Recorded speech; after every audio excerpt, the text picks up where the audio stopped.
Veíamos la sesión anterior, justamente una de las primeras definiciones que podemos encontrar sobre el dinero endógeno y bueno, les mencionaba que podríamos decir que uno de los primeros orígenes del dinero endógeno va a ocurrir justamente por esa capacidad que van a tener los bancos, sobre todo los bancos comerciales, de poder estar otorgando créditos y con esos créditos transformarlos a su vez en depósitos, ¿no? Y ya una vez que esos créditos se transforman en depósitos, bueno, pues el ciclo se vuelve continuo hasta, obviamente, es limitado, pero es muy grande, ¿no? Dependiendo, eso va a depender sobre todo del porcentaje que los propios bancos tengan decidido a mantener como reserva de caja, ¿no? Y entre menor sea el porcentaje de reserva que ellos tengan en caja, pues mayor será la cantidad de crédito que puedan estar ofreciendo. Y es justamente ese dinero que pueden ofrecer a través del crédito, también les mencionaba, es dinero distinto o ajeno al que genera el propio Banco Central o el que controla la autoridad monetaria, si hablamos del caso de las cajas. Bueno, pues este dinero endógeno se va a crear dentro de los propios procesos financieros, ¿no? O la propia intermediación financiera, que es donde las instituciones, los intermediarios financieros van a estar trabajando. Les repito, obviamente esto tiene sus orígenes en los bancos y conforme han ido apareciendo mayores instituciones financieras o intermediarios financieros, pues ha habido distintas formas de ir incorporando dinero endógeno a la economía. Ok, justamente entonces vamos a dar una revisión pues, superficial de lo que corresponde al sistema financiero y podemos notar que hoy en día van a existir distintos intermediarios financieros, o sea, los bancos no son las únicas instituciones que se encuentran ofreciendo este tipo de productos financieros, como pueden ser los créditos, como pueden ser cuentas de ahorros, cuentas de cheques, cuentas de inversión, sino que dependiendo de las propias reformas que han ido adoptando los países en el mundo, pues ha sido posible ir incorporando o creando nuevas figuras de intermediarios financieros que a lo mejor no ofrecen todos los servicios que pudiera ofrecer un banco múltiple, que es como los bancos que hoy conocemos en día, pero bueno, muchos se van a dedicar a ofrecer algunos de los productos financieros o en su defecto van a estar dirigidos hacia ciertos grupos de individuos que muchas veces no tienen la facilidad de poder ser incorporados en un banco, ¿no? Como pudieran ser, por ejemplo, las propias cajas de ahorro, que por lo general se encuentran en zonas rurales o en zonas de ingresos bajos, ¿no? Aunado a esto, bueno, pues también dentro de los intermediarios financieros van a incorporarse, por ejemplo, las casas de bolsa, aquellas instituciones de factoraje y las aseguradoras, ¿no? Entre otros, cada vez hay más intermediarios financieros, pero podemos decir que después de los bancos, estos tres serían los que le siguen en importancia. Y yo les pregunto, ¿ustedes tienen noción sobre qué son las casas de bolsa? ¿Cuáles son estas instituciones de factoraje? Y las aseguradoras, creo que las aseguradoras no tenemos problema, pero no sé si tengan noción de lo que son las casas de bolsa y las instituciones de factoraje. Les pregunto. No, profe, yo no tengo ni idea. Yo tampoco, profe. Ok, bueno, ahorita lo vamos a ver más adelante, pero como introducción, las casas de bolsa han ido evolucionando. Originalmente se crearon para ofrecer sobre todo acciones de empresas, ¿no? Eran el intermediario entre aquellas empresas que emitían acciones y aquellos posibles inversionistas que estaban dispuestos a convertirse en socios de estas empresas que emiten acciones para para poder financiar a las propias empresas. Obviamente las casas de bolsa pues serían el intermediario y por esa intermediación pues hay una comisión de por medio. Estas casas de bolsa ya han ido evolucionando y no solamente se van a dedicar a ofrecer acciones, también, bueno, pues ya están los llamados derivados financieros y fondos de inversión, ¿no?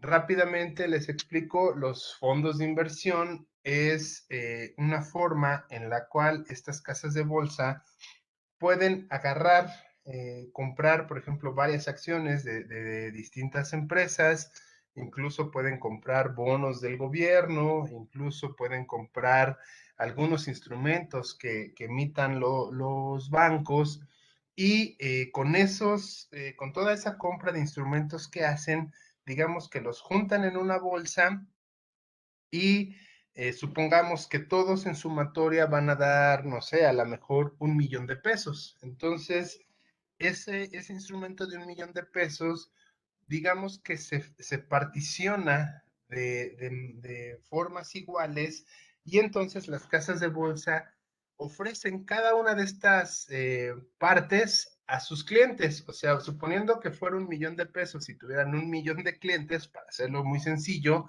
pues entonces a cada uno de sus clientes les ofrecerían que invirtieran 1 peso, pero con ese peso poseerían la millonésima parte de toda la bolsa que crearon, de todos los fondos que se encuentran ahí. Entonces, bueno, pues obtendrían los rendimientos proporcionales de acuerdo a lo que invirtieron de todo lo que dieran esas acciones y todo lo que dieran esos bonos y todo lo que dieran pues todos los instrumentos que están ahí metidos. Eso sería un fondo de inversión y eso es más bien lo que ahora se dedican muchas veces a ofrecer estas casas de bolsa, ¿no? En el caso de los derivados, bueno, pues los derivados hay varios tipos, por ejemplo, los famosas opciones, los futuros, etcétera, etcétera, temas que se ven en el siguiente semestre ya en política monetaria, pero por ejemplo, en el caso de los futuros, que es lo más sencillo ahorita de explicar, podemos decir que se puede negociar el precio de cuánto va a costar un producto como pudiera ser el café de aquí a lo mejor a fin de año o de aquí al año que entra.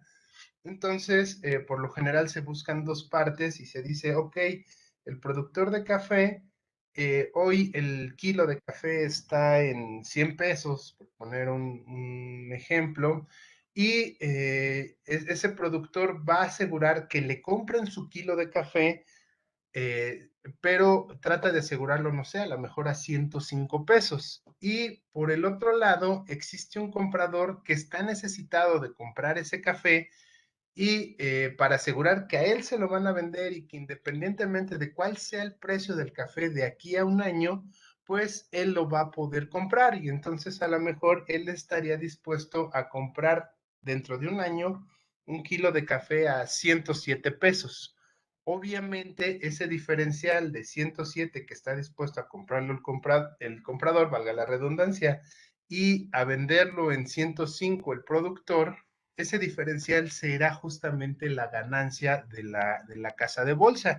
Y la casa de bolsa lo que va a hacer es establecer el contrato y establecer las penalizaciones en caso de que el productor no quisiera vender el café el año que entra porque no le conviniera, o el comprador no quisiera comprar al precio que se acordó, ¿no? Entonces, bueno, pues esa es una parte de intermediación financiera. Obviamente, bueno, pues ya los derivados y los futuros han ido evolucionando y hoy en día ya también existen derivados incluso sobre el tipo de cambio, ¿no? Entonces ya se pueden, por ejemplo, comprar y vender dólares a futuro, ¿no? O comprar y vender instrumentos a futuro. O sea, cada vez se ha ido haciendo más complejo esto, pero bueno, eso ya es tema, les repito, del siguiente semestre, aunque bueno, desde ahorita podemos empezar a tener una breve idea. En el caso de las empresas de factoraje, las empresas de factoraje se van a dedicar justamente a recibir facturas a crédito que emiten las empresas y a estas empresas les van a ofrecer pagarles las facturas que tienen a crédito, pero a un costo más bajo de lo que está estipulado en la factura. ¿Qué quiere decir? Por ejemplo, bueno, tanto gobiernos locales como federales, en el caso de México, cuando llegan a hacer licitaciones, muchas de estas licitaciones se pagan a crédito, ¿no? A 60, 90 días, a veces a 6 meses, a veces hasta un año tardan en pagar esas facturas y las empresas, bueno, pues tienen que proveer el servicio, proveer los materiales o hacer lo que se haya negociado en esa licitación, pero bueno, entendemos que hay casos donde las empresas requieren liquidez.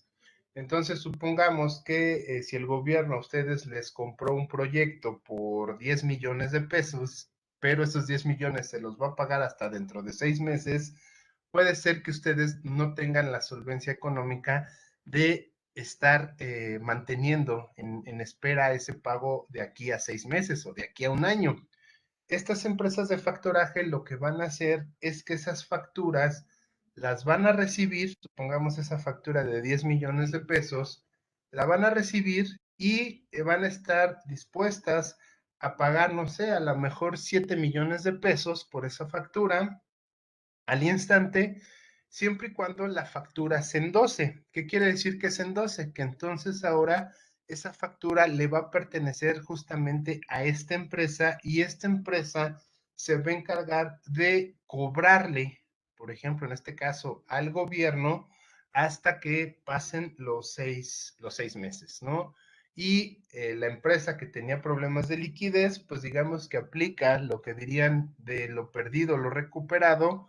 Bueno, pues ese va a ser su costo de oportunidad. Tendrá que estar dispuesto a sacrificar, por ejemplo, en este ejemplo, 3 millones de pesos, pero ya tiene en ese momento liquidez, ¿no?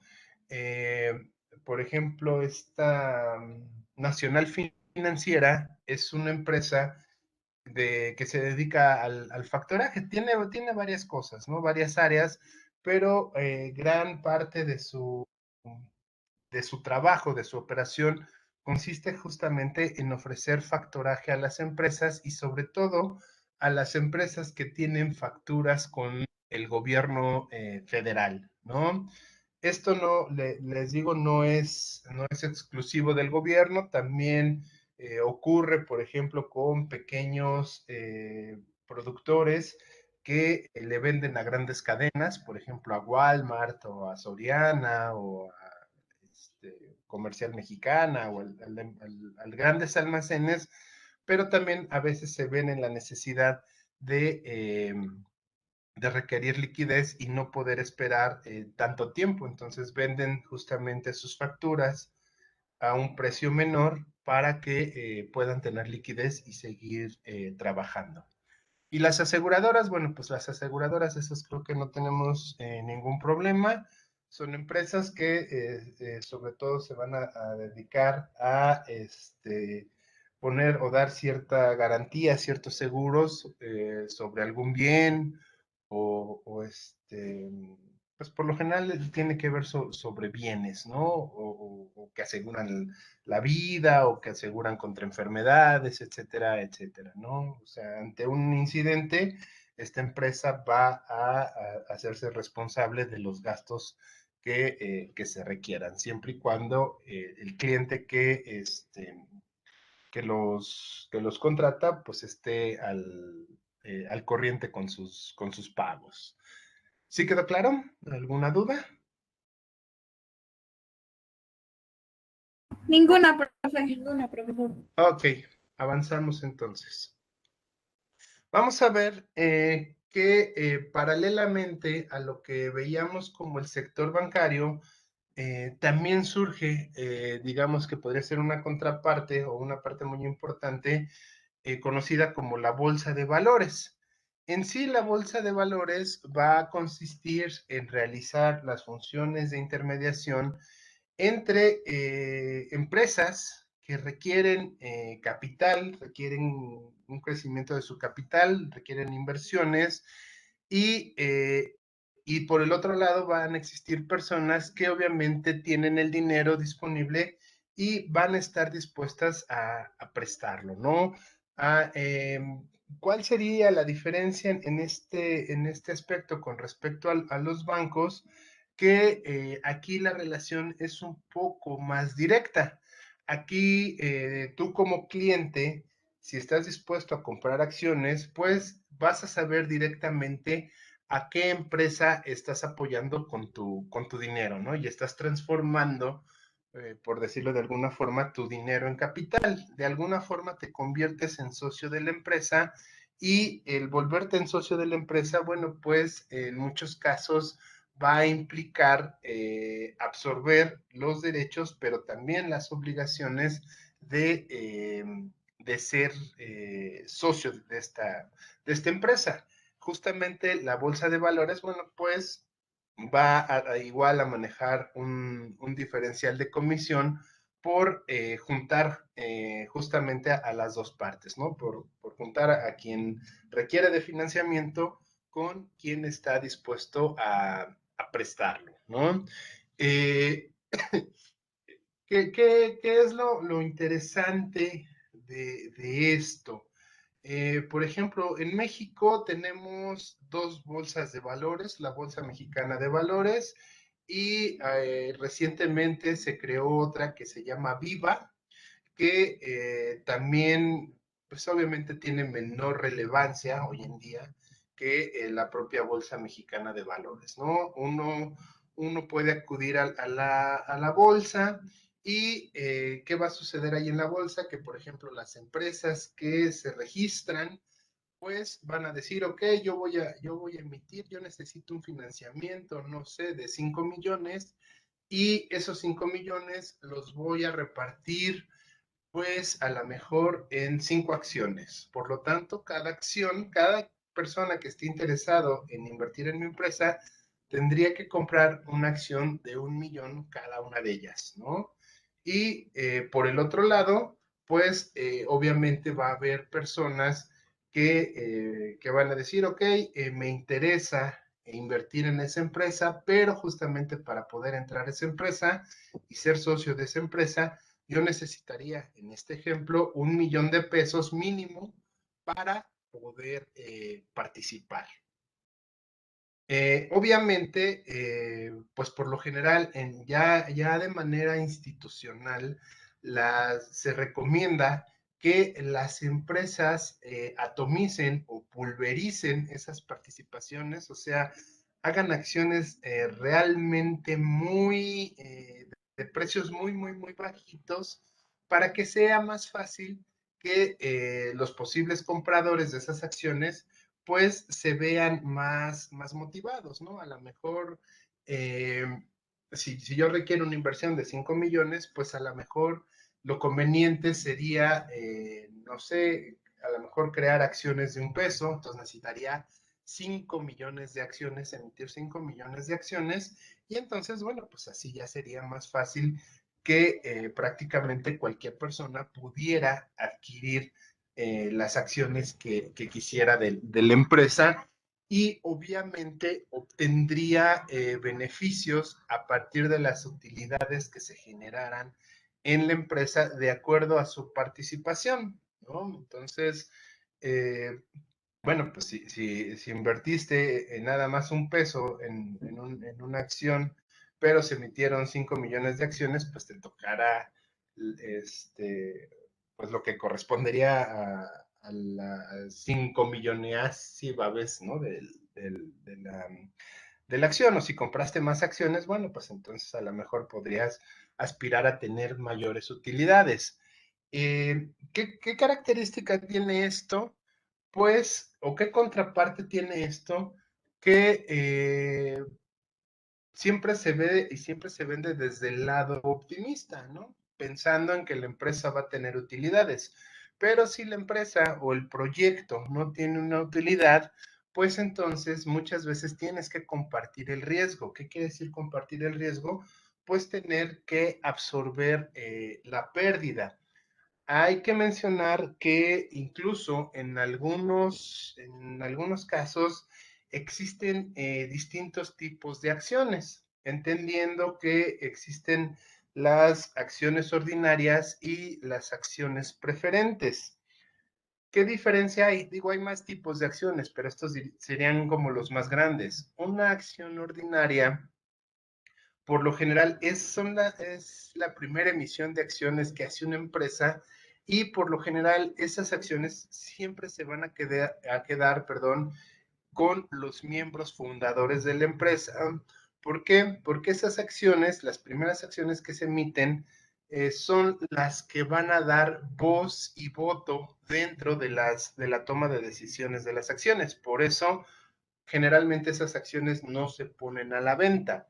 Eh, Generalmente las empresas lo que hacen es ofrecer acciones preferentes que esas van a limitar sobre todo el voto. Muchas veces dan la posibilidad de emitir voz dentro de las juntas de accionistas, obviamente dependiendo de la cantidad, del porcentaje de acciones que posees, pues será la validez de tu voz y la validez de tu voto. Quiere decir que pues, si tienes una parte muy pequeña, pues difícilmente tu voz y tu voto podría ser tomado en cuenta. Y si es preferente, pues solamente tendrías la oportunidad de emitir una voz, pero tu voz no representaría gran importancia en comparación con aquellos que poseen en porcentaje mayor cantidad de acciones. Y también una ventaja de estas acciones preferentes,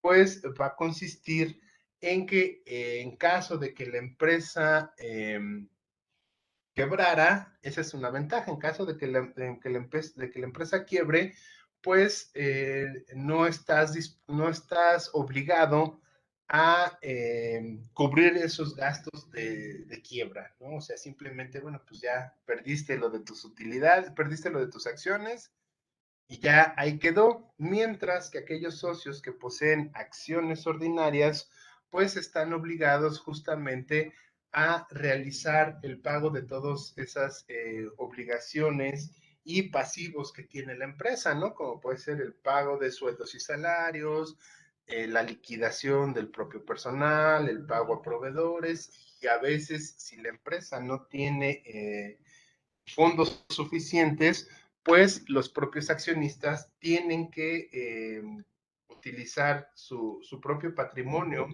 para poder hacer frente a esas obligaciones, ¿no? Ok, ¿qué va a suceder en este caso?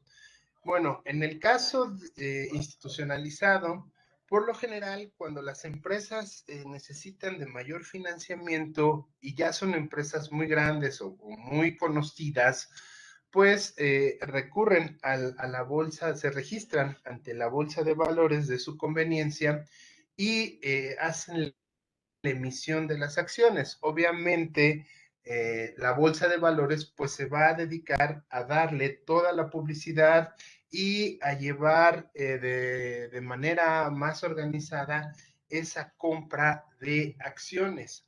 La primera vez entonces que se emite una acción, no importa la serie de la que se esté hablando, o sea, cada que una empresa emite acciones nuevas, se dice que esas acciones van a dar a lo que se conoce como el mercado primario. O sea, hay acciones nuevas y se van a un mercado primario. Por lo general, los mercados primarios son mercados restringidos, o sea, por lo general, este tipo de colocación de acciones ocurre bajo invitación, solamente ciertas personas pueden acudir. Muy pocas veces esa emisión primaria se hace de forma pública y bueno, en ese momento se empiezan a vender acciones de la empresa, pero eh, podríamos decir que inmediatamente después de que se han vendido esas acciones, surge paralelamente lo que se conoce como el mercado secundario. O sea, ya se vendieron todas las acciones que se emitieron y entonces ahora surge el mercado secundario y todas esas personas que ahora poseen las acciones de la empresa van a poder revenderlas en un mercado secundario. Obviamente, si ahí sí ya es al público en general, obviamente si es una empresa, o por ejemplo, si esas acciones eran muy llamativas, pues se permite que se le pueda poner un sobreprecio al valor original de esa acción. Digamos que entonces es en ese momento en el cual las acciones se negocian a lo que se conoce como las libres fuerzas del mercado, o sea, a la oferta y a la demanda. Supongamos, por ejemplo, Coca-Cola emite una nueva emisión de acciones, se invita a personas de manera restringida, esas personas compran acciones por valor unitario de 100 pesos, pero todo el mundo quiere acciones de Coca-Cola. Entonces, estas personas que ahora poseen las acciones de 100 pesos, pues las van a poder vender ya en un mercado secundario a un precio más alto, a un precio de mercado. Y bueno, pues ahí es donde vemos que las acciones empiezan a variar su precio, ¿no? Son las gráficas que de repente por ahí estamos viendo o incluso que aparecen en los periódicos especializados, ¿no? Como pueden ser en el caso de México, el Financiero y el Economista. Ahí luego vemos publicados cuáles son los precios de mercado de las acciones. Y bueno, pues a lo mejor algo que se vendió en 100 pesos originalmente, al día siguiente o dentro de un mes, o etcétera, etcétera, pues empieza a tener a lo mejor ya ahora un precio de, no sé, 105 pesos, 150 pesos, depende de qué tan fuerte sea la demanda, ¿no? Y a partir de ese precio es lo que van a negociar ambas partes en la compra o venta de las acciones. O bien algo que ocurrió, por ejemplo, el año pasado, cuando comenzó todo este problema de la pandemia, pues, por ejemplo, en el caso de las aerolíneas, que fueron empresas que más se vieron afectadas por todo el paro que ocurrió de la pandemia, pues veíamos que acciones que a lo mejor estuvieron cotizadas en un precio de 50 pesos de salida, como eran empresas que en ese momento no eran atractivas, pues veíamos que había acciones que incluso caían hasta los 5 pesos, ¿no? O algunas aerolíneas, lamentablemente, pues tuvieron que quebrar y todas las empresas, todas las personas que poseían acciones de esas empresas que quebraron, pues perdieron prácticamente su inversión, ¿no? Eso sería justamente aquello que yo les mencionaba de compartir el riesgo. O sea, siempre está el riesgo de que una empresa eh, quiebre, pero lo que a veces lo vuelve atractivo es que en condiciones óptimas, por lo general, una inversión en bolsa de valores, pues resulta más redituable que tener el dinero invertido en algún instrumento bancario. ¿Hasta aquí alguna duda, algún comentario que tengan? ¿Va quedando claro? Sí, profe, todo bien. Ok, Una duda. En el sí, mercado primario, entonces, una acción tiene su precio fijo, ¿verdad? sí, sí es el precio que emite la empresa. Por lo general, el precio, digamos que lo ayuda a colocarlo la propia bolsa de valores, ¿no? Entonces, la empresa llega nada más con su necesidad de financiamiento y la bolsa de valores hace esa valoración, digamos que ese es de los servicios que se ofrecen y ya le dice a la empresa, bueno, pues a ti te conviene emitir acciones a un precio unitario de 20 pesos, por ejemplo, o de 100 pesos o de 50. Obviamente, la bolsa de valores, al ser el intermediario, cada acción que vende, pues la va a vender al público, por ejemplo, en 20 pesos, que es el valor nominal que dice ahí, pero a la empresa, por poner una cifra, a lo mejor le estará pagando 18 pesos por la acción, ¿no? Entonces, esos 2 pesos de diferencia es la ganancia justamente de la bolsa de valores, la intermediación que está haciendo, perdón, la bolsa de valores. ¿Sí? Sí, profe. Gracias. Perfecto. Igual, bueno, en el mercado secundario, la bolsa lo que hace es también cobrarles comisiones por compra y venta tanto al comprador como al vendedor, pero ahí es más bien por el uso de su sistema. Entonces, ya cuando comprador y vendedor negocian el precio, en ese momento la bolsa automáticamente les va descontando a los dos una parte proporcional de esa compra-venta. Y obviamente el mercado secundario es más dinámico, o sea, ahí sí podemos ver, dependiendo de la empresa que se trate y de la bolsa que se trate, que hay mayor movimiento de las acciones, ¿no? Por ejemplo, en México, pues realmente los movimientos son muy pequeños, o sea, no es tan dinámico, pero si lo vemos, por ejemplo, con la bolsa de Nueva York, en Estados Unidos, pues ahí vamos a estar viendo que a veces las acciones se están comprando y vendiendo, a veces la misma acción se compra y se vende en fracción de minutos, ¿no? O a veces así de manera muy continua, o sea, lo tiene uno y luego cambió de mano. ¿Por qué? Porque los precios van teniendo variaciones muy rápidas, ¿no? Y por la cantidad de acciones o por el volumen de acciones que se manejan, variaciones de centavos, pues van representando ganancias extraordinarias justamente para quienes compran y venden acciones, ¿no? La ley de los grandes números, como le llaman. Ok, vamos a avanzar entonces. Eh, bueno, como les iba mencionando, justamente el mercado secundario es donde van a ocurrir la mayoría de las operaciones de la bolsa de valores, porque ahí sí vamos a encontrar todas las acciones que están cotizándose ahí y se van a encontrar a libre fuerza del mercado.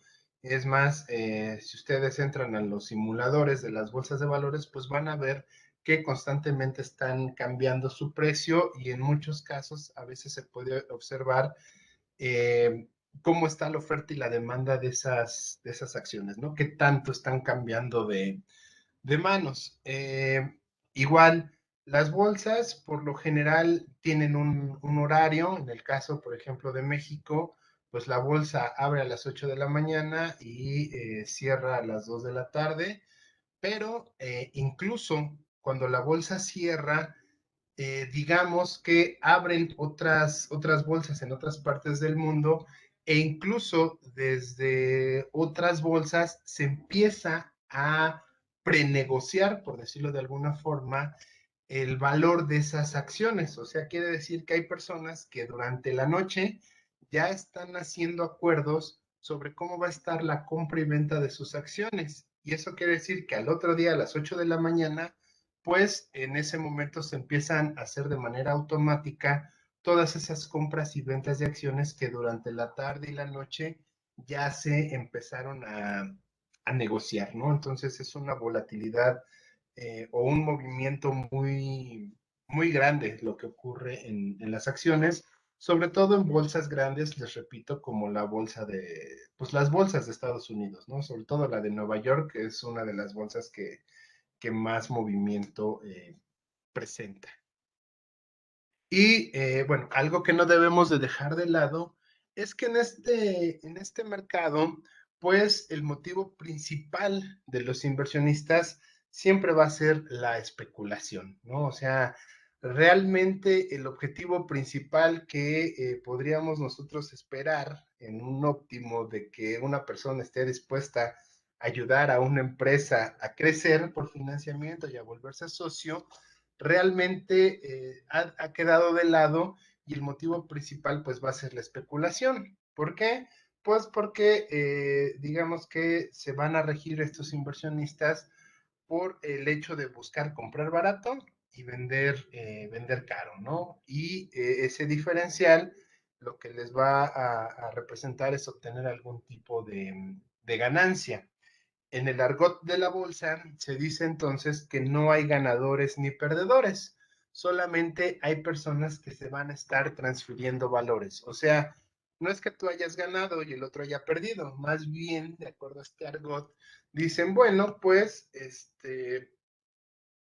no es que tú hayas ganado, es que el otro te transfirió su riqueza, ¿no? Y gracias a que te transfirió su riqueza, es que tú tienes una ganancia extraordinaria. O no es que tú hayas perdido, es que estuviste dispuesto a deshacerte de ese instrumento, aunque el resultado no fuera favorable para ti, ¿no? Pero bueno, pues les repito, en este caso, la bolsa de valores se vuelve totalmente especulativa, ¿no? También por eso las empresas grandes se atreven a invertir en la bolsa, porque saben que los inversionistas difícilmente van a querer tener voz y voto dentro de las decisiones de la empresa, a menos que su intención sea justamente apropiarse de la empresa, pero en esos casos son relativamente pocos los casos, ¿no? Por lo general hay grandes inversionistas que solo van a buscar tener más dinero o obtener una ganancia más alta. ¿Qué otros tipos de intermediación financiera tenemos? Bueno, podríamos decir, les repito, los más grandes serían los bancos, que incluyen banca comercial, banca de desarrollo, banca de inversión, o ya su conjunción, que sería la banca múltiple, y otro grande grupo en la intermediación financiera o en este sector financiero es la bolsa de valores, que es lo que acabamos de ver ahorita. Y ya más abajo encontramos, por ejemplo, las empresas de factoraje y las empresas de arrendamiento, que hoy en día ya se conocen más por su nombre en inglés como empresas de leasing. En el caso de las empresas de factoraje, ya ahorita les venía comentando, pues su función va a ser en intercambiar cuentas por cobrar de una empresa a cambio de sacrificar una parte proporcional de la deuda que tienen con los clientes. Eh, Como tal, esa es la función de la empresa de factoraje. O sea, quiere decir que, por ejemplo, si una empresa posee a lo mejor un tipo de pagaré de otra empresa o de otra persona, pudiera llevarlo a estas empresas de factoraje. Sin embargo, esos pagarés, esos instrumentos que pudieran tenerse, son, son más difíciles de aceptar o son más castigados por estas empresas de factoraje porque el riesgo de poderlas cobrar es muy alto. O sea, quiere decir que cuando una empresa, por ejemplo, tiene pagarés que le emitió a sus empleados o a sus proveedores, muchas veces por cuestiones legales a veces resulta muy difícil cobrar esos pagarés, ¿no? O si no le están pagando a la empresa, pues quiere decir que entonces es muy probable que los clientes o las personas físicas sean morosas, ¿no? Sin embargo, una factura, bueno, pues es mejor vista porque una factura tiene mayor sustento legal, es más fácil de cobrar una factura a crédito que cualquier otro, que por ejemplo, que un pagaré, ¿no? Entonces, eh, por lo general las empresas de factoraje se van a enfocar más en aceptar facturas a crédito a cambio de pagar una cantidad menor a la estipulada en la propia factura. La ventaja, como ya les mencionaba, para las empresas que acuden a estas empresas de factoraje, pues es que obtienen liquidez inmediata y estamos hablando sobre todo de que las empresas, por ejemplo, las empresas productoras, pues de lo que más van a estar adoleciendo es justamente de la liquidez, ¿no? Y lo que más van a estar necesitando es la liquidez. Y, por ejemplo, en el caso de México, que realmente existen pocos programas de apoyo a pequeñas empresas, pequeñas y medianas empresas, pues por lo general estas empresas son las que se ven en mayor necesidad de acudir con empresas de factoraje para obtener liquidez. En el caso de las empresas de leasing o de arrendamiento, bueno, ¿aquí en qué va a consistir? Aquí va a consistir en la relación que va a existir de utilizar activos de otra empresa a cambio de pagar una renta por estos activos. Y siempre se va a dejar abierta la posibilidad de comprar esos activos al finalizar el contrato. Estas empresas de leasing, por lo general, están muy enfocadas en tres puntos, ¿no? Uno, que tiene que ver con flotillas de automóviles o pues de medios de transporte. Otro en maquinaria, sobre todo maquinaria productiva, y un tercer caso en equipo de cómputo. Hay leasing para más cosas o arrendamiento para más cosas, para más activos, pero yo creo que los más representativos serían estos tres. ¿Qué quiere decir? Por ejemplo, Volkswagen es una empresa que ofrece mucho este tipo de contratos a las empresas. Entonces, por lo general, acude a las pequeñas empresas, a pequeñas y medianas empresas, y les ofrece la renta de los automóviles, ¿no? Que va a necesitar, que van a estar a nombre de la empresa, o que más bien va a necesitar la empresa. ¿Qué sucede? Que nosotros lo podríamos entender como un sistema inverso a lo que hacemos ahora si nosotros quisiéramos comprar un coche. Por ejemplo, si nosotros como personas físicas quisiéramos adquirir un coche, lo primero que necesitamos es dar un enganche y de acuerdo al enganche que nosotros demos, serán las mensualidades que tendremos que estar pagando hasta que liquidemos el crédito que se nos está dando por el automóvil. En el caso de las empresas es al revés. Las empresas que recurren, por ejemplo, en este caso a las automotrices para obtener automóviles mediante leasing, primero van a negociar cuál va a ser la renta o la mensualidad que van a estar pagando por esos automóviles y al final de cierto periodo, por ejemplo, casi siempre al final del tercer año, se sientan ambas partes, tanto la empresa vendedora como la empresa que está pagando esta renta. Y ya le dicen, bueno, pues sabes qué, pues si te sirvieron los automóviles, los puedes comprar y ya pueden ser activo tuyo y me das la parte que falta, que podríamos entenderlo como pagar el enganche hasta el final. Y en ese momento en el cual se paga el enganche, pues en ese momento los automóviles ya pasan a ser propiedad de la empresa. Lo mismo sucede con cierta maquinaria y también las empresas de cómputo, por ejemplo, HP, una empresa que se dedica mucho a hacer laptops, pues se acerca sobre todo con las empresas que requieren gran cantidad de equipo de cómputo y les ofrece este mismo sistema. Obviamente el negocio va a consistir en ofrecer grandes cantidades de equipos de cómputo o en ofrecer flotillas de automóviles. O sea, quiere decir que nosotros como persona física difícilmente tendríamos acceso a este tipo de propuesta de leasing, ¿no? ¿Hasta aquí alguna duda, algún comentario que tengan? ¿Quedó claro?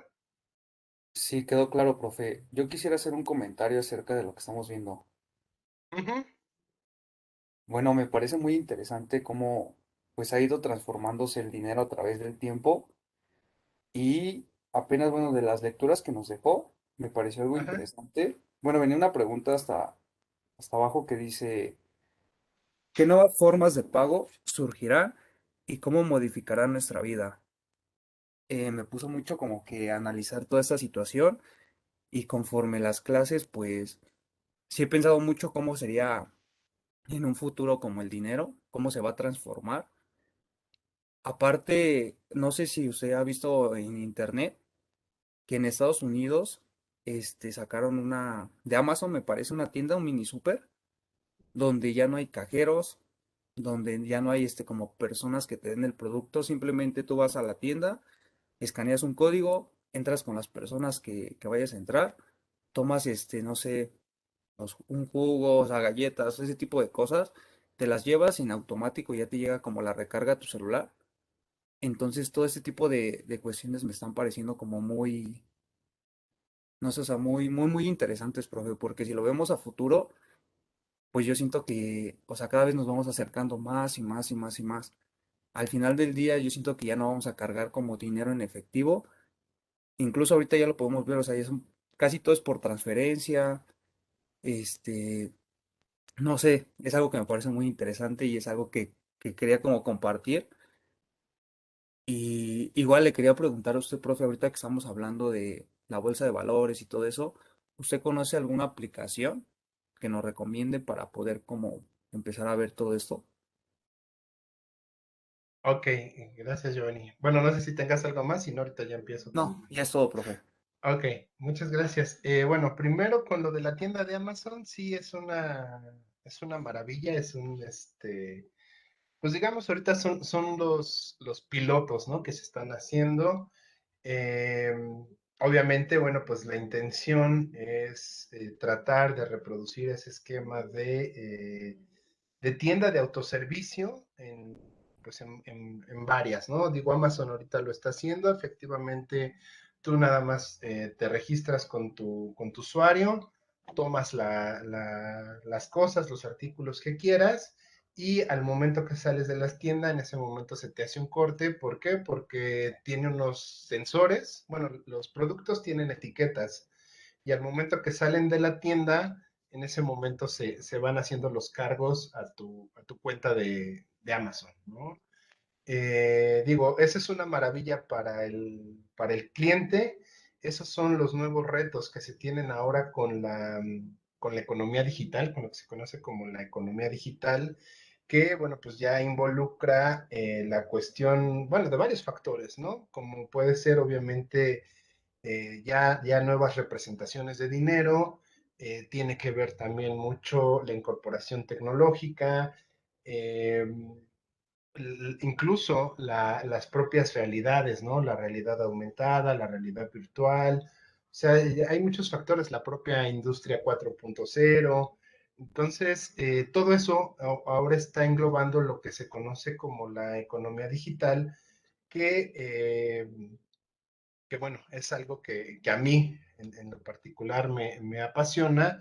Y bueno, haciendo un anuncio, aprovechando la situación, pues eso es un seminario que estoy buscando proponer justamente para esta generación, ¿no? Bueno, para quien interese entrarle a ese seminario. Ya después hablaríamos más a detalle, pero en lo que corresponde a la materia, efectivamente, pues la intención es tratar de acercarnos a esas nuevas formas que está teniendo el dinero y por qué se está permitiendo llegar a este tipo de formas, ¿no? ¿Qué ventajas, como todo, qué ventajas, qué desventajas tiene cambiar de una forma a otra? ¿Qué repercusiones podemos empezar a encontrar?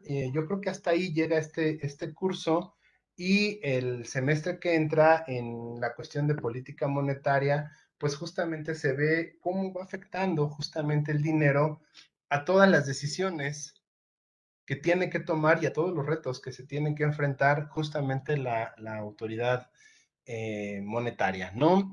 Eso es con respecto al tema de todo esto de Amazon y las formas del dinero. Respecto a que si conozco alguna forma en la cual ustedes pudieran acercarse a lo de la bolsa de valores, eh, bueno, hay que hablarlo con tiento. Eh, ¿Qué les puedo yo aconsejar? Yo les aconsejaría, si pueden, en el sitio este de Yahoo, existe una parte, un apartado que se llama Yahoo Finanzas. Y en Yahoo Finanzas obviamente les va a pedir que ustedes creen un usuario, se registran con ese usuario y ahí mismo tiene simuladores, digamos que desfasados. O sea, por lo general llevan un atraso de 20 minutos. Quiere decir que si la bolsa abre a las 8, ustedes tendrían que entrar a las 8:20 y a las 8:20 apenas estarían viendo cómo está funcionando la bolsa, bueno, cómo empezó a funcionar la bolsa 20 minutos atrás. Obviamente ese desfase se justifica porque tener valores en tiempo real, pues es lo que le da el valor agregado justamente a todos los sistemas de la bolsa de valores. ¿Por qué les recomiendo que lo hagan? Bueno, les recomiendo que lo hagan porque ahí van a poder estar ustedes viendo cómo fluctúan, digamos, en una manera de laboratorio, en una manera segura, cómo están fluctuando las acciones y ya ustedes podrían decir, bueno, sí me hubiera convenido comprar acciones de Televisa o de TV Azteca o de no sé qué empresa, ¿no? Además, la ventaja de Yahoo Finanzas es que ustedes pueden escoger, pues prácticamente la cotización de las acciones de cualquier bolsa del mundo, o sea, no está limitada a la de México, pueden entrar a la de Frankfurt, pueden entrar a la de Nueva York, pueden entrar al mercado de Chicago, etcétera, etcétera, ¿no? Y también pueden ver la cotización de las divisas. Eso es como que una forma donde ustedes podrían usarlo de laboratorio, les repito, sin correr ningún riesgo, ¿no? Nada más para ver qué tan bien o qué tan mal está su feeling.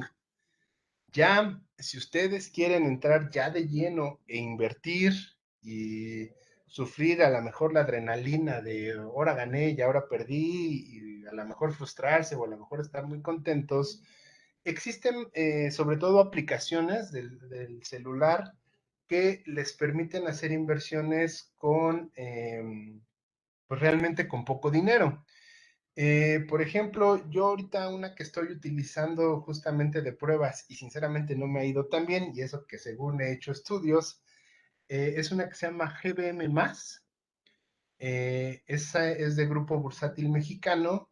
Ustedes se inscriben, les va a pedir que pongan su IFE o su INE y bueno, les va a pedir unos datos, ya se registran, les va a poner una cuenta clave y entonces ustedes pueden depositar, no me acuerdo cuánto es el mínimo para depositar, creo que son 500 pesos. Yo entré con 1,000 pesos y ya que se hace el depósito, que les validaron y todo, en ese momento ustedes ya pueden buscar acciones o los propios instrumentos que ofrece GBM, o sea, más bien fondos de inversión que ofrece GBM. Y bueno, pues ya ahí decir, bueno, pues yo quiero comprar acciones, no sé, de Televisa, y en ese momento, en tiempo real, les va a decir, ok, la acción ahorita de Televisa está en 40 pesos con 55 centavos, ¿quieres comprar? Sí, ¿cuántas no? Y obviamente, bueno, pues ahí te hace el cálculo si es que te alcanza o no te alcanza, ¿no? Y ya las puedes comprar, las puedes vender y tratar de ver cómo te va, ¿no? Esa es una de las plataformas que utilizo. Me parece que también existe una de Actinver, esa sinceramente yo nunca no la he utilizado. Y bueno, eso sería en el caso de acciones. En el caso de criptomonedas, pues está, por ejemplo, Bitso, pero bueno, ese ya es otro mercado totalmente distinto, que funciona más o menos igual, pero es otro tipo, otro nivel de riesgo. Ok, no sé si con eso te contesto, Giovanni, y a todos los demás. Sí, profe, muchísimas gracias. Perfecto. Es, mándeme.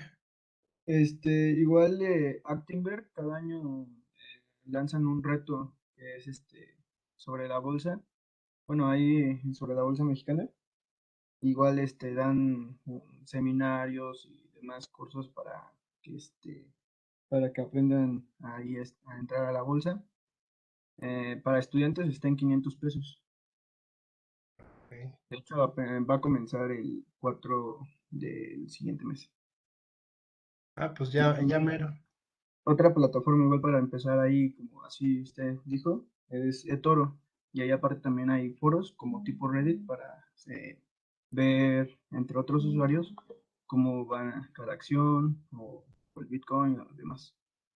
Ah, ok. Sí me habían mencionado de Toro, pero bueno, esa no la conozco, o sea, no conozco en sí la institución. Y ahí sí, porque por ejemplo, Actinver y GBM son, incluso Bitso, son empresas que ya tienen cierto reconocimiento, ¿no? eToro sí he oído que funciona. Digo, yo nunca la he utilizado. Tengo entendido que creo que también te permiten tener una tarjeta de crédito en criptomonedas, pero la verdad es que no la he entrado y por eso no sé qué tan segura sea la empresa como tal, ¿no? Ni la plataforma, pero sí también existe y bueno, gracias por comentarlo. Y sí, también como menciona su compañero, pues sí, existen varios cursos que se dan, pero obviamente, bueno, pues muchos de ellos tienen costo, ¿no? Y sí requiere invertirle. Pues ojalá el semestre que entra con finanzas corporativas puedan ver un poco de eso. Yo se los digo porque yo alguna vez di la materia y la verdad es que sí era muy, muy entretenida, pero bueno, no sé, cada maestro da cosas a veces distintas, ¿no? Y ojalá que ustedes el semestre que entra que tienen esa materia puedan entrar más de lleno y se les puede enseñar cómo se puede entrar a esos mercados o valorizar esas entradas a este tipo de mercados, ¿no? O si ustedes lo quieren hacer por iniciativa propia, pues también pueden acudir a este tipo de cursos, que sí les digo, la mayoría de ellos tienen algún tipo de costo, pero hay desde el básico hasta niveles ya más avanzados. Ok, muchas gracias. Bueno, si gustan, continuamos. Ok. Bueno, con esto, Profe, yo tengo una duda. sí.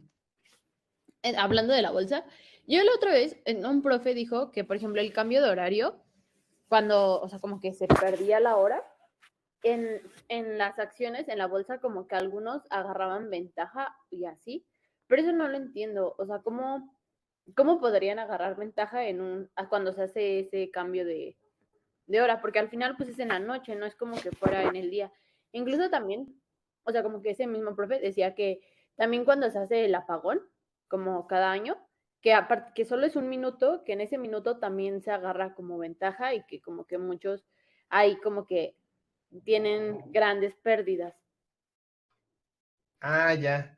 Sí, bueno, obviamente la bolsa de valores, en sí los valores, digamos que no descansan, ¿no? Quiere decir que todo el dinero está circulando en todo el mundo. Y mientras nosotros dormimos, pues quiere decir que el dinero que estaba aquí en México, gracias pues sobre todo a los sistemas informáticos, el dinero que podemos decir que está aquí en México se mueve a otros mercados que están abriendo, entendámosle Sydney, bueno, en Australia, o Japón, o Europa, ¿sale? O sea, el dinero, la verdad es que dados esos sistemas y que se pueden hacer las transferencias de esta forma, pues el dinero está circulando, o sea, hay que quitarnos de la cabeza esa idea de las películas de Hollywood, ¿no? De que los bancos tienen una grande bóveda y ahí en esa bóveda guardan el dinero y ahí el dinero está resguardado.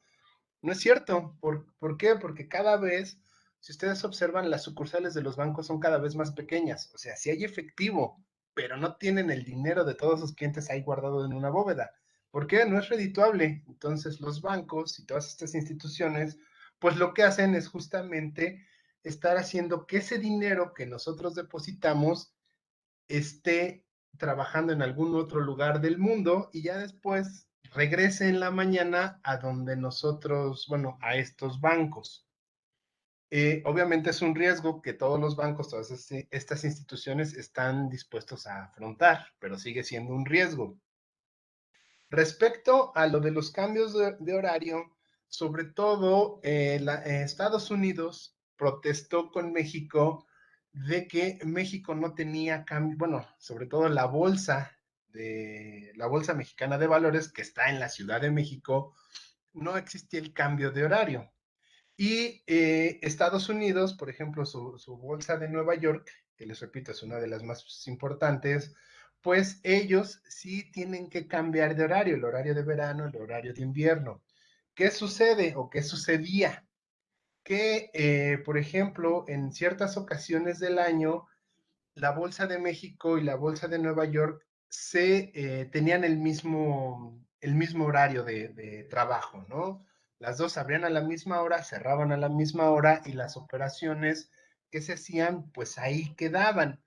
Pero cuando ellos tenían, cuando ellos tenían el cambio de horario y ellos, en comparación con México, ahora tenían que abrir a las 7 de la mañana y cerrar a la 1 de la tarde, México abría más tarde y cerraba más tarde. Y sobre todo, esa diferencia de cierre lo que ocasionaba es que a los inversionistas les daba una hora para cambiar y tomar otro tipo de decisiones para preverse. ¿Qué quiere decir? Por ejemplo, tú compraste acciones en Nueva York y,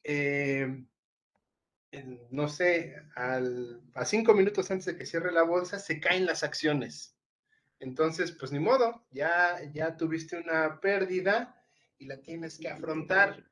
Pero ¿qué sucede? Como México todavía tenía una hora, pues los inversionistas lo que empiezan a hacer es mover su dinero a México y tratar de hacer que las acciones de esa empresa empiecen a valorizarse de cierta forma o empiecen ellos a vender esas acciones a alguien más y entonces ya no absorben ellos la pérdida se la transfieren a alguien más que no se enteró que en Nueva York cerró esa empresa con pérdidas, pues entonces se la venden a alguien más, como sucedió en el crash del 2008, ¿no? Las empresas que se enteraron que estaba, que por ejemplo, ¿cómo se llaman? Lehman Brothers y Enron y todas estas empresas estaban quebrando, pues los primeros que se enteraron, lo primero que hicieron fue vender esas acciones y mandar su dinero a otro lugar donde no fuera Estados Unidos.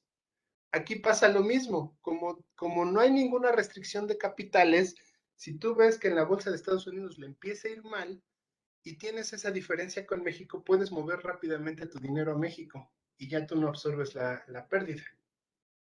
Entonces, eso lo protestó Estados Unidos y por eso es que realmente se impuso el horario de verano en México, con la intención de que las bolsas de valores estén sincronizadas, sobre todo por la cercanía que tenemos con Estados Unidos.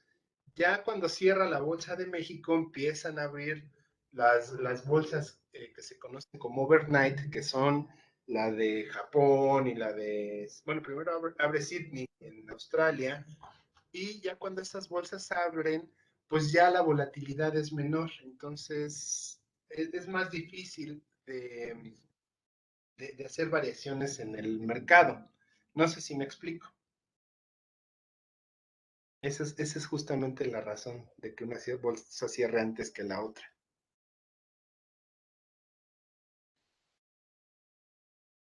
Y a No, final de súper. cuentas. Gracias, profe. ¿Mande? Gracias, dije. Ah, ok.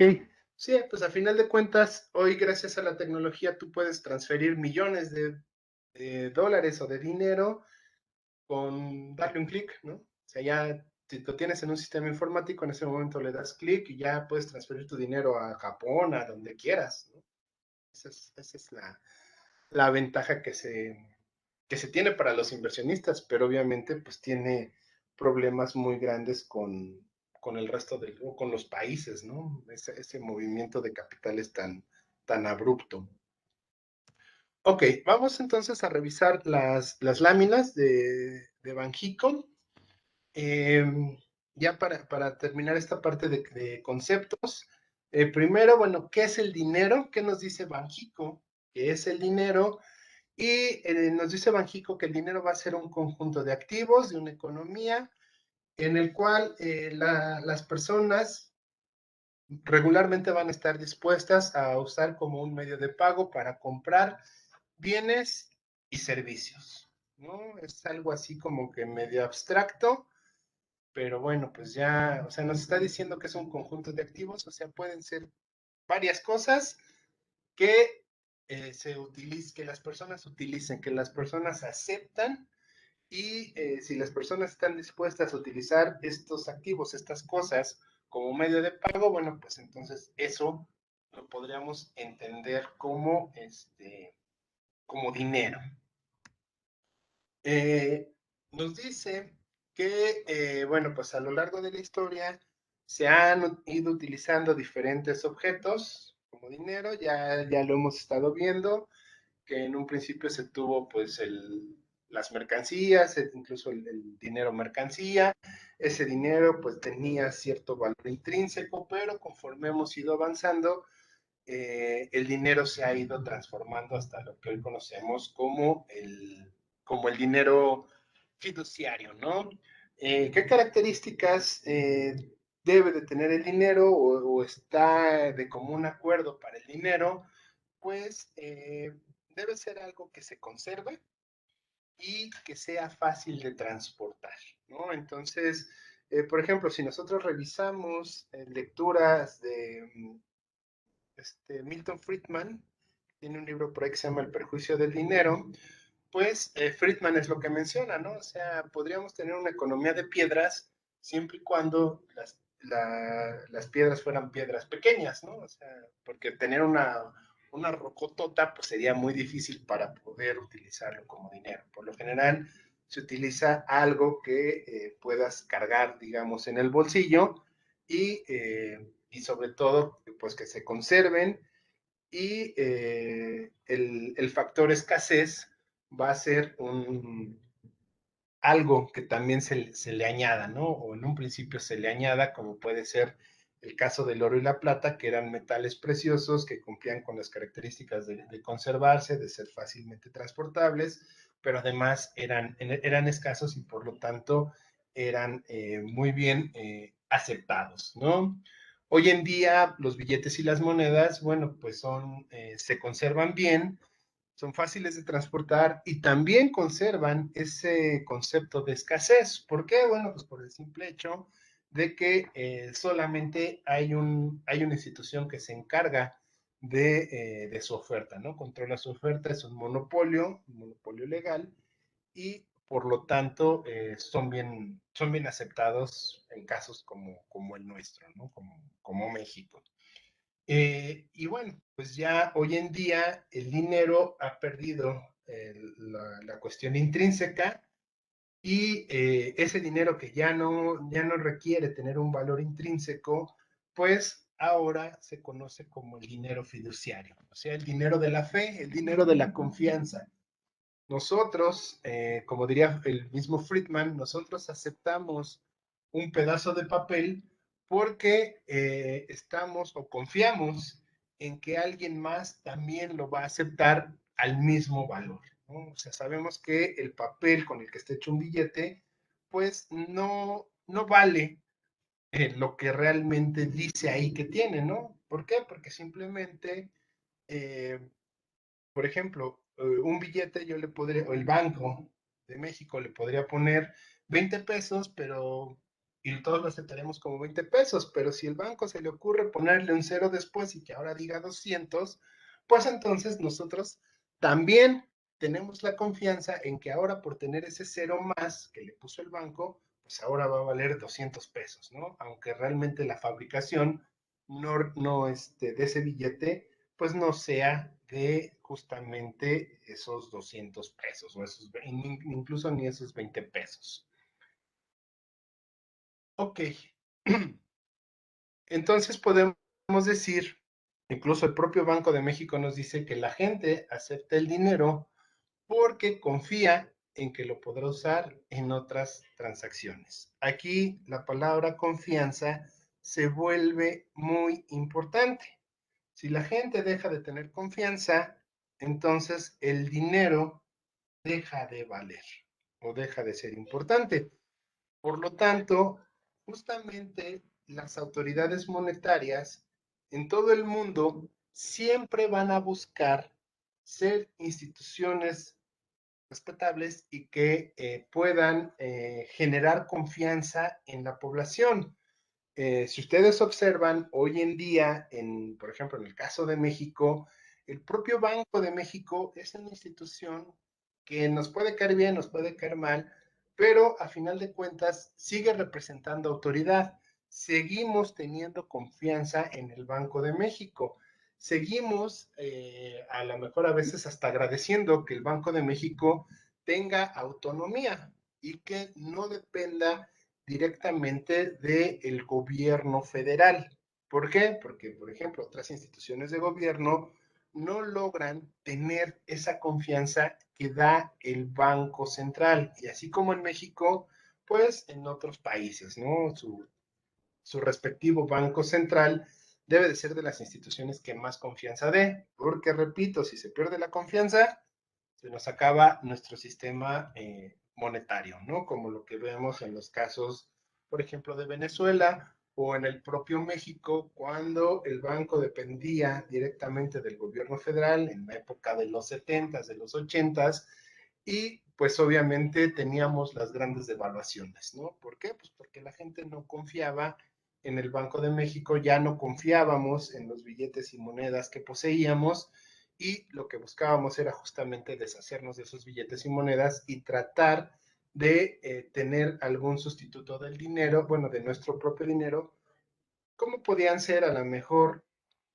cuentas en dólares o, o empezar a atesorar metales preciosos, ¿no? El oro y la plata siempre surgen cuando se pierde la confianza en los bancos centrales o nuevas divisas llegan a los países cuando se pierde la confianza en los bancos centrales. Ok, ¿qué funciones va a tener el dinero? Esto necesito, por favor, que les quede claro. Es más, esto es pregunta de examen y les tiene que quedar claro este semestre. Y para política monetaria, con el maestro que estén o la maestra que estén, tienen que dominar muy bien estas funciones del dinero. ¿Qué funciones tiene?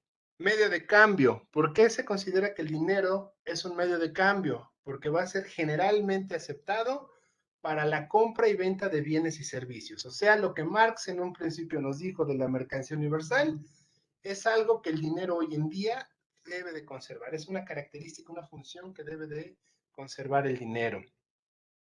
Número 2, unidad de cuenta. ¿Por qué es una unidad de cuenta? Porque va a permitir fijar precios y documentar deudas. ¿A qué se refiere esto de unidad de cuentas o de unidad de cuenta? Pues que gracias a que existe, por ejemplo, los pesos, bueno, pues entonces a partir de que existe el peso, ya yo voy a poder decir, los zapatos que voy a vender van a costar tantos pesos. Si yo quiero vender una televisión, te va a costar tantos pesos. Si yo quiero comprar una Coca-Cola, me va a costar tantos pesos. Todos los precios entonces van a estar reflejados por ejemplo, en nuestro caso, en la moneda local. Si vamos a Estados Unidos, todos sus productos, todos sus servicios van a estar fijados en dólares. ¿Por qué? Porque ese es su dinero, esa es su moneda local. Y también cuando yo tengo una deuda o alguien tiene una deuda conmigo, pues el cobro se hace y el pago se va a fijar de acuerdo a esta unidad de cuenta. Quiere decir que, por ejemplo, yo le puedo vender una tele o le puedo prestar un servicio a una persona y esa persona cuando me lo pague me lo tendrá que pagar en pesos, ¿sale? O en la moneda que nosotros acordamos, en el dinero que nosotros acordamos de pago. Ya no vamos a decir, si yo te vendo unos zapatos, esos zapatos van a estar valorizados en 5 lienzos de tela o en 5 kilos de trigo. No, van a estar valorizados en 50 pesos, en 100 pesos, en 300 pesos, en lo que sea. ¿Sale? Tercera función del dinero, depósito de valor. ¿Qué va a ser eso? Esta es una de las características más difíciles de cumplir, sobre todo en los países que poseen monedas exóticas, que ya también vimos el concepto de moneda exótica. Y nos dice que debe ser un depósito de valor porque va a poder transferir la capacidad para comprar bienes y servicios a lo largo del tiempo.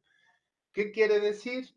Que el dinero, para poderlo considerar como dinero en estricto, no debería de perder su valor en el tiempo. Quiere decir que si hoy un kilo de papas me cuesta 300 pesos, yo debería, y hoy no tengo los 300 pesos, pero los tengo dentro de un mes, con esos 300 pesos yo debería de poder ir a volver a comprar mi kilo de papas. O bien, si yo no quiero consumir algo, que eso, digamos, eso es una parte ya más teórica.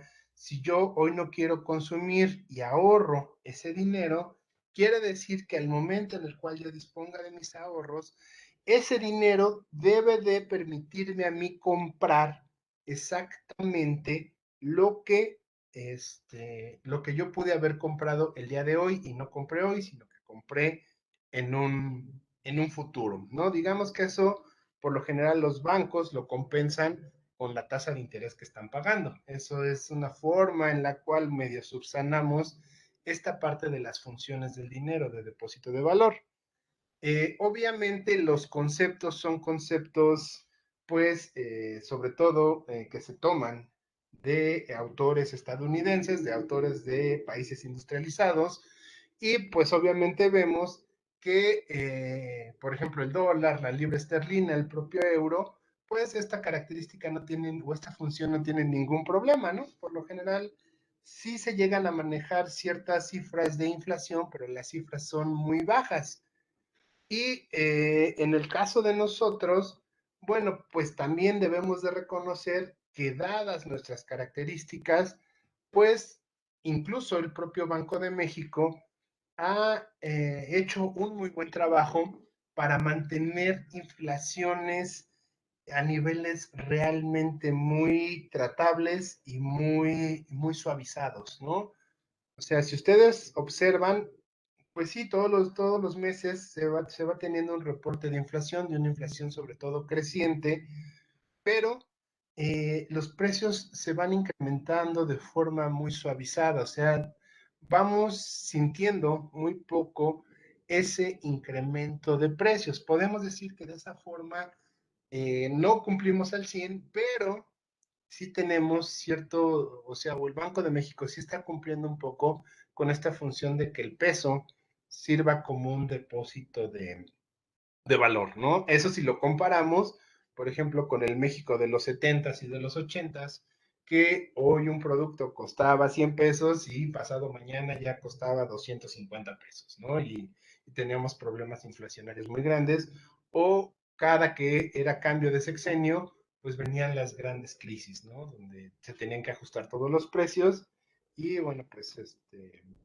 no se cumplía justamente con esta parte del depósito de valor. Pero bueno, podemos decir que hoy en día no lo cumplimos al 100, pero estamos muy cercanos a que esta función de depósito de valor se mantenga. ¿Alguna duda con estas tres funciones del dinero? ¿Quedaron claras todas? ¿Ya se las memorizaron? ¿Ya las guardaron? Ya, porque sí es pregunta de examen. Ok, yo espero que sí. Ahora, ¿qué características va a tener el dinero como medio de pago? Bueno, tiene que cumplir con la característica de ser durable, O sea, debe de poder circular dentro de una economía siempre en un estado aceptable por un tiempo razonable. Por eso es que no tenemos una economía, o por eso nuestro dinero no está basado a lo mejor en frutas. No utilizamos una pera, no utilizamos una manzana. ¿Por qué? Pues porque esos productos son productos perecederos y obviamente pues a lo mejor después de 3 o 4 días, pues eso bueno, se rompería, ¿no? Se echaría a perder. Hoy, por eso, nuestro dinero tiene que estar hecho de esos materiales que resulten ser durables, ¿no? Por lo menos deben de estar en circulación. Se estima que entre unos 3 y 5 años el dinero, sobre todo los billetes, en el caso del dinero del Banco Central, pues los billetes son los que más se llegan a maltratar, pero aún así ese maltrato pues debe de hacer que un billete más o menos, al menos, dure unos 3 años en circulación. Otra característica del dinero como medio de pago es que debe de ser transportable, o sea, debe de ser fácil de transportar para quien no tenga y, y por eso es que el dinero tiene esas características y esas dimensiones, ¿no? O sea, por eso no tenemos billetotes o monedotas, sino lo tenemos de cierto punto sobre todo para las operaciones diarias. Ok, si quiere decir que, por ejemplo, si yo voy a comprar una casa, pues a lo mejor ya no es tan fácil de transportar el dinero si yo quisiera pagar una casa en efectivo, pero no estoy comprando y vendiendo casas todos los días. En cambio, por ejemplo, para comprar alimentos, para comprar la despensa, bueno, pues todavía puedo tener los billetes y las monedas en la cartera si es que uso ese medio de pago y lo puedo hacer de manera tranquila, ¿no? Y otra característica que también debe tener el dinero como medio de pago es que debe de ser divisible. O sea, yo debo de poder subdividir el dinero que tengo en partes todavía más pequeñas sin que eso implique la pérdida del valor de mi dinero. Eh, por ejemplo, con el dinero fiduciario, con los billetes y monedas, pues por eso todavía están en circulación las monedas de 50 centavos, las monedas por ahí hay algunas de 20, incluso todavía es válido que se puedan realizar pagos con monedas de 5 centavos, ¿no? Que en algún momento nosotros llegamos a utilizar.